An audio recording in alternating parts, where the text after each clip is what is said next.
G'day, here's a couple of pieces of Boulder Opal from central Queensland, rules in millimetres. It's not high quality, the price reflects that. White that you can see there's a reflection of the lights. Okay, I've just zoomed in a bit.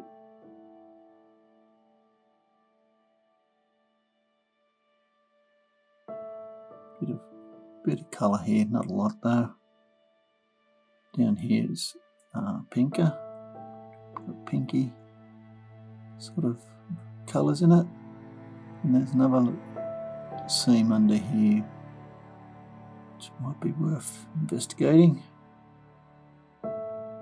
It's not high quality, but the price reflects it. This piece, colour goes through here, so grind this off and you might end up with a nice stone. Can't see inside, so I can't guarantee, but you might end up with a nice stone there. And by grinding it, you won't end up with this undulating face that's on here. You can see that definitely goes under there. Price reflects that it's not gem material, but hopefully you end up with something nice under that second piece. Cheers.